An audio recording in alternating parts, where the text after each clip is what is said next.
Welcome to Public Health Matters, where we talk about matters in public health. I'm Jane Goodman, Public Health Network Strategist with the Division of Public Health and Community Services. And today we're going to be talking about Healthy Aging Month. But before we get to that and I introduce our guest, I want to give you a bit of a COVID update. This week, we can look at those maps that we have, and we can see the national map from August 11th is I try to go back 2 weeks, so you can see that the East Coast was very green, and when we switch over to the right-hand side of the map, we're getting a little bit more yellow in New Hampshire, but we're seeing out, I want to say east of California, those states are turning really green, so that's good news for a big portion of the country as far as community transmission goes. If we turn to the New Hampshire map, you'll see that Hillsborough County still has low transmission. So please just remember to stay up to date on those COVID-19 booster shots and get tested if you have symptoms. There are at-home tests and PCR tests are available through your pharmacies that are local. Very easy to schedule an appointment. And then if you do have symptoms, please stay home and don't go out until you know whether or not you are transmitting the COVID-19 virus, and please wear a mask also after 5 days of isolation when you return back outside. And so you can see here Hillsborough County looks pretty good, and unfortunately our neighbors to the north, Coos County and Sullivan, those are turning yellow, so there is still COVID very active in the state. A reminder, it's not too late to vaccinate. Start or complete your COVID-19 vaccine series today. A brief update on monkeypox. What do we know now? In the United States, there are 16,926 cases. We have 18 reported cases in New Hampshire. Monkeypox is spread through very close personal contact. If you have been exposed to monkeypox, please notify your primary care physician. Some of the symptoms are fever, headache, sore throat, swollen lymph nodes, and a rash. We'll show a picture of the rash that is often shown on the palm of the hands or on other places, so you can just get an idea of what that looks like.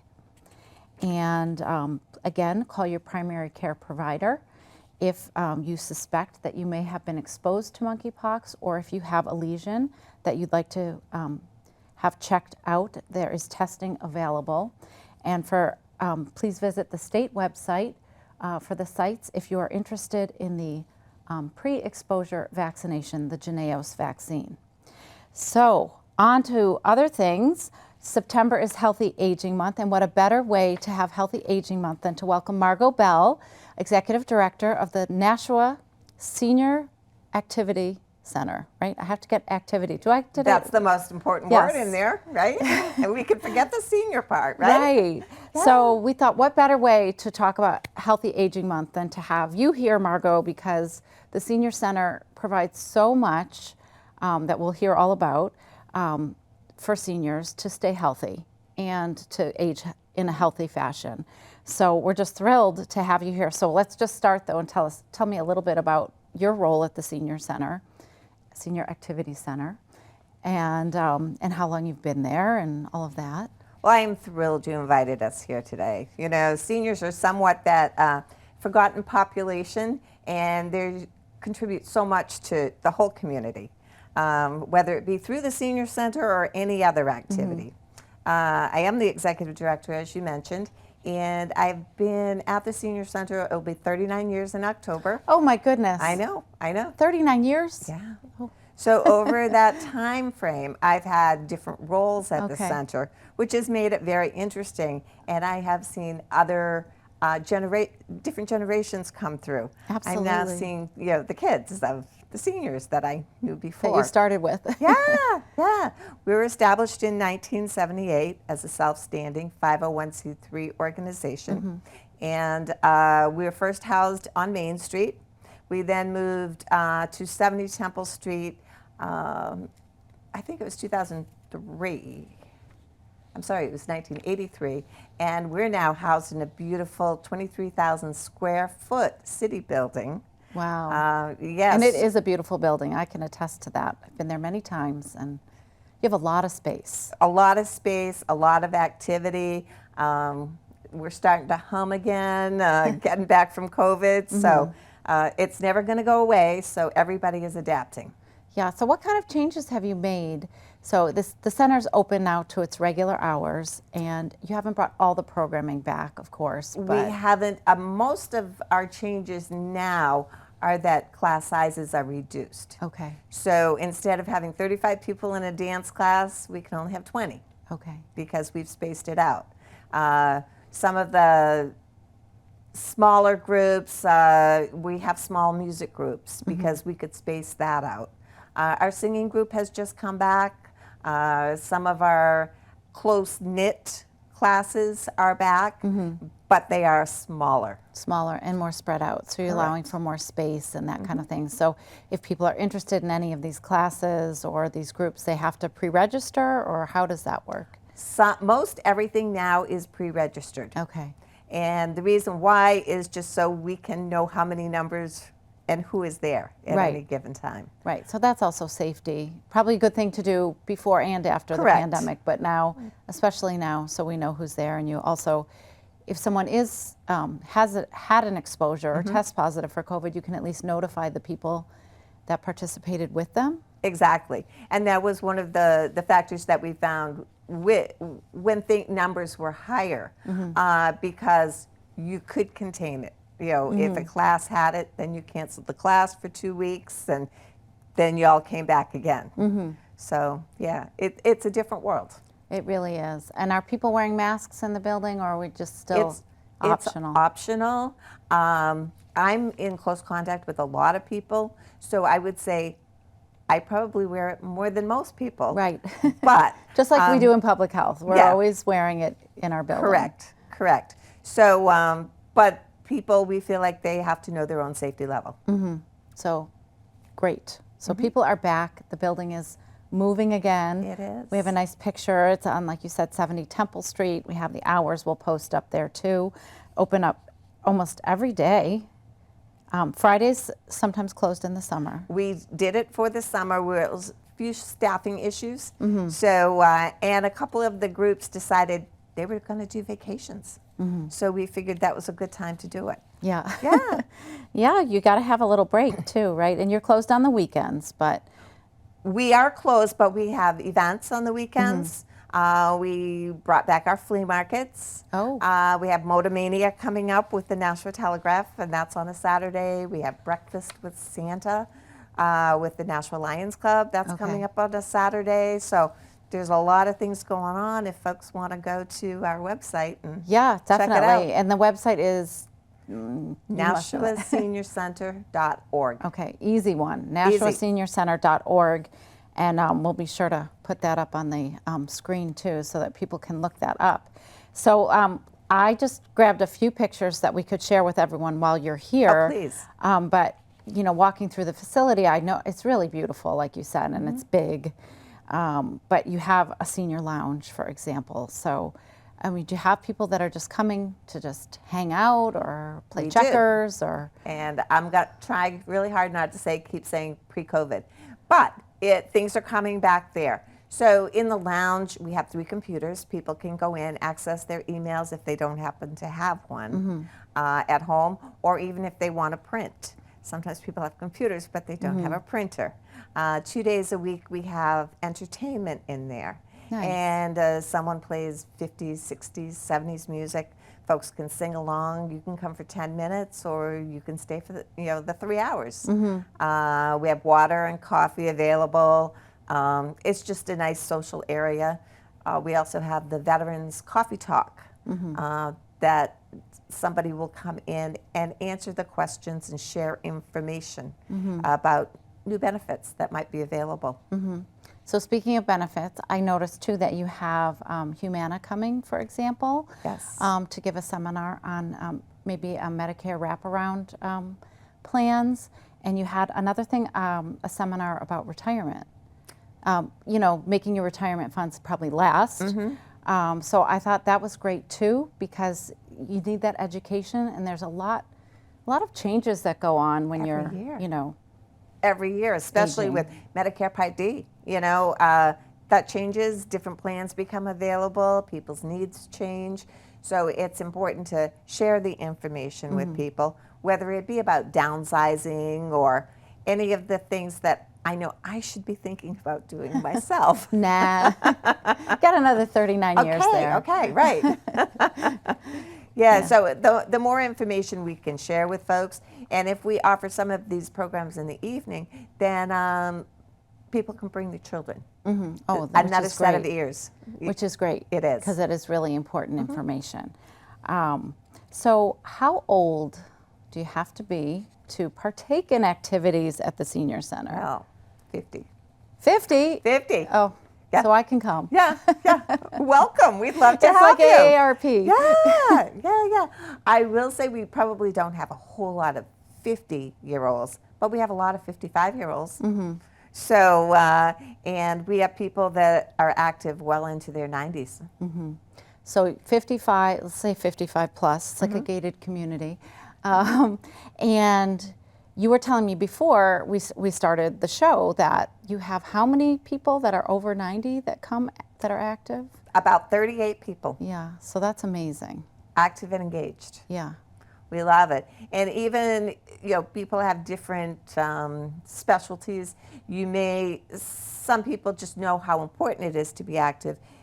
Maybe their body doesn't want to be active, but if they come to a seminar or they're playing chess or they're playing cards, they're keeping that cognitive ability going. So there's healthy aging in a lot of ways. There's physical, but also mental. Exactly. And also we were talking a little bit about the whole isolation during COVID, and how you worked at home for a while and what happens during that isolation. So we want people to come to the senior center, take advantage of the people that are in the building and the programs, because when you're around other people, it's stimulating and it just... And they're making friends. Yeah.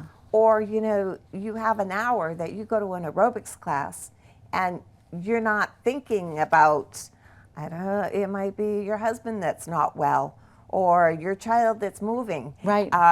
You have to keep up with those steps. Right, and we have a picture of an aerobics class, and it's awesome because it looks like everybody's having a good time and moving. So that's both, like you said, that's the mental piece, but also that physical piece. The more you move, the better off you are. Yeah. And you have obviously more than aerobics. I saw you have yoga.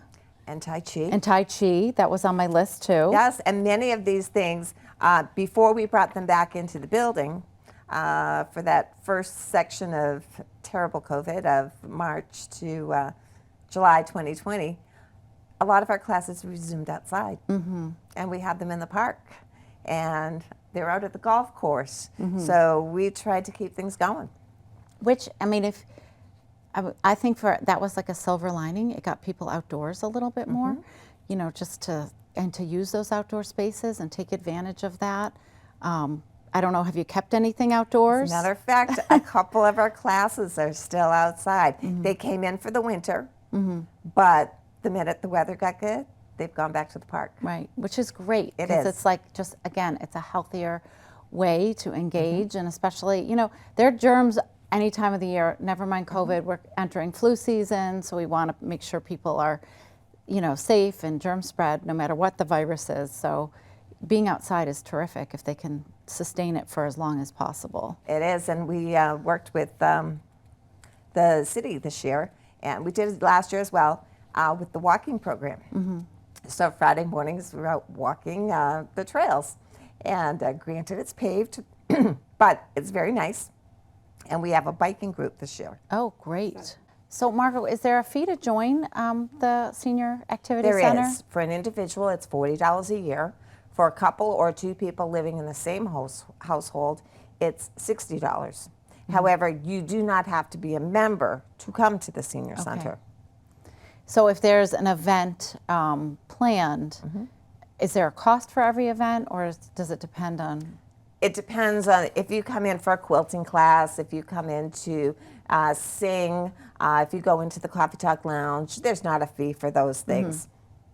if we have to pay the Tai Chi instructor because we have to get certified instructors, or we have to pay the art teacher, then we have to hand the fees on to the students. And if you're a member, that fee is less. Okay, so those are some of the benefits. Perks. Yeah, perks of membership. Yeah. How many members are at the center right now? Right now, we probably have just shy of 1,000 members. Wow, that's great. It is. It's wonderful. Our numbers have been higher, and they're down. But we have a lot of people come in that are Florida birds.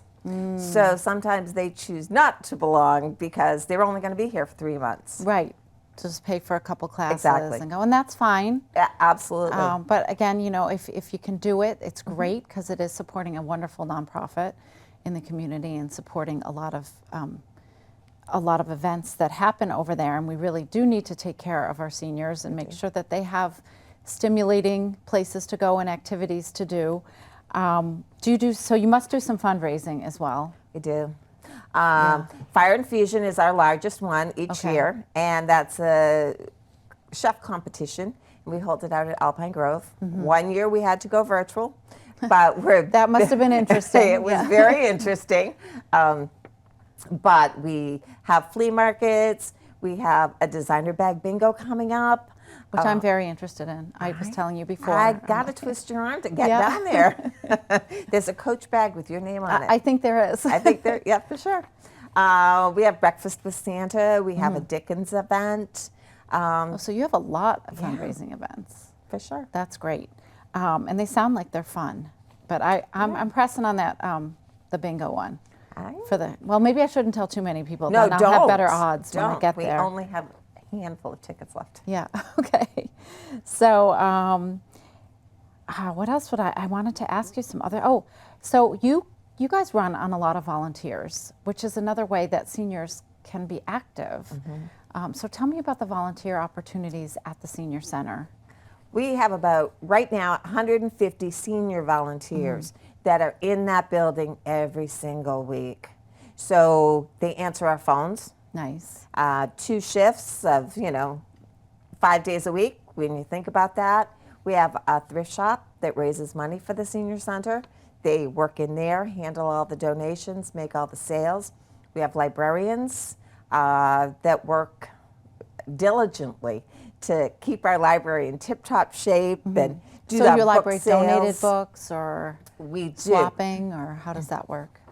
People donate books if they're in great shape and 2014 or younger, I should say. They are card cataloged and go on the shelves, and members can take books out.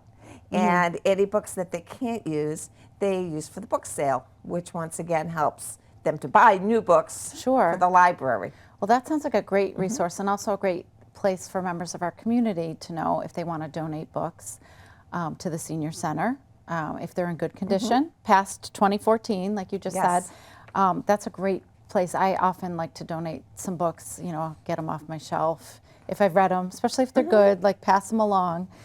So that's a great thing for our community to know as well.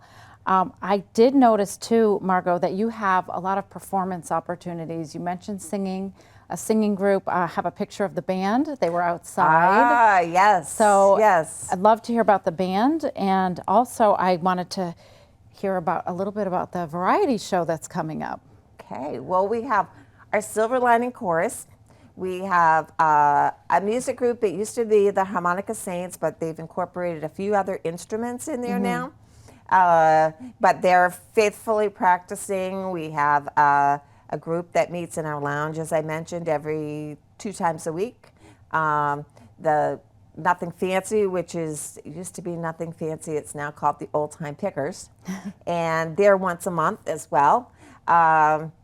So we haven't had a show since 2019 because we just couldn't. Right. And it's fun, variety show. Takes you back to the days when, I don't know, you watched the Carol Burnett show or something. Just love the Carol Burnett show. A few skits. We feature some of our musical talent. Our aerobics class, our top class, they've all gotten involved, and we try to have a theme. And it's a fun event. Yeah.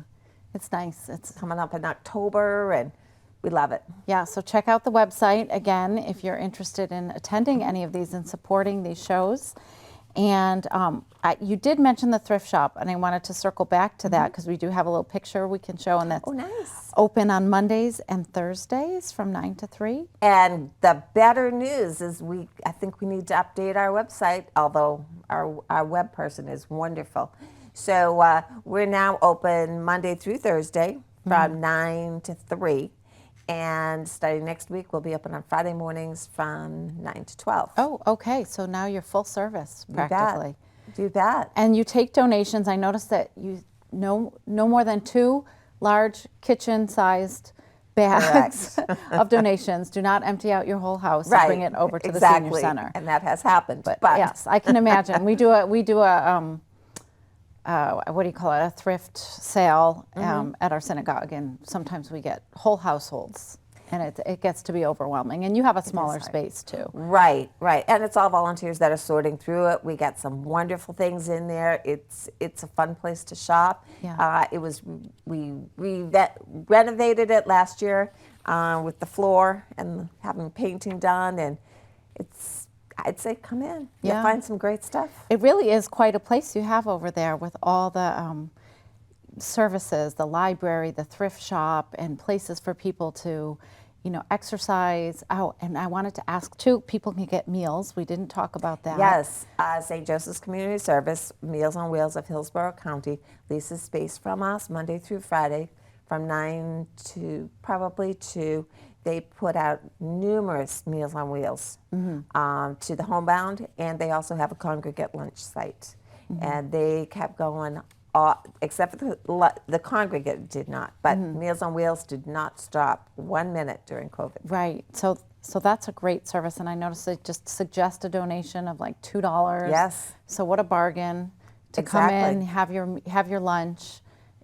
Talk to friends, maybe go to the lounge, listen to some music. Exactly. Try to get them all in here. Exactly. Maybe get a balance class in there somewhere. Yeah, exactly. So, well, Healthy Aging Month is September. We hope people are aging healthily all year round.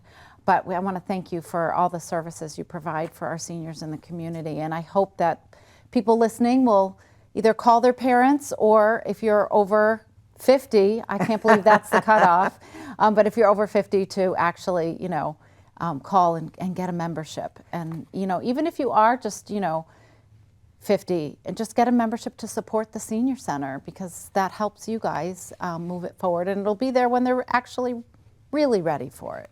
Well, we love this, and I think the opportunity of me being here today was just wonderful.